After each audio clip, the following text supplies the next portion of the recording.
ఇష్టమైతే శుద్ధి చేయమనినా, నీకు ఇష్టమైతే శుద్ధి చేయమనినా, కుష్ఠరోగి కష్టమంతా తీసివేసినావు,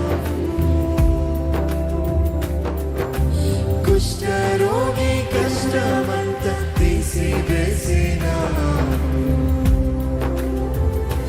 నీలాంటి గొప్ప ప్రేమ, నీలాంటి జాలి మనసు, నీలాంటి గొప్ప ప్రేమ, నీలాంటి జాలి మనసు నేనెన్నడూ చూడలేదు, ఎక్కడ చూడలేదు. పాటలు చాలని మధురానుభవము నేనెన్నడూ చూడలేదు, ఎక్కడ చూడలేదు. పాటలు చాలని మధురానుభవము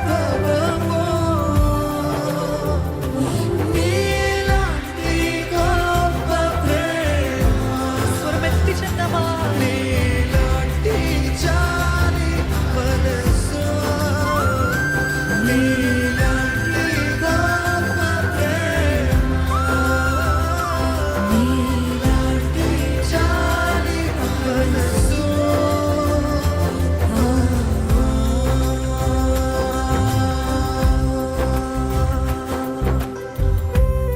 యేసే నీలాంటి వారిని నేను ఎక్కడ చూడలేదని ఈరోజు నిజంగా ఆయన సన్నిధిలో పశ్చాత్తాపడి క్షమాపణ అడిగి ఒప్పుకోలు చేస్తున్నట్లయితే ప్రతి అపవాది కట్లు, ప్రతి పాపపు కట్లు, ప్రతి బంధకాలు దేవుడు తెంపివేస్తాడని నమ్ముతారా? నమ్ముతారా?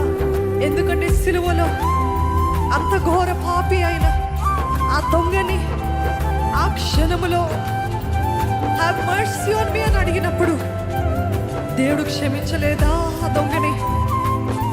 ఈ రోజున్న పాటున మీరు దేవుని సన్నిధిలో నన్ను క్షమించు ప్రభువా, నేను మారాలనుకుంటున్నానయ్యా, I want to change, I want to see a change in my life lord అని నిజంగా యథార్థంగా అడిగినట్లయితే నిశ్చయంగా దేవుడు క్షమించి కరుణించే దేవుడు అండి మన దేవుడు.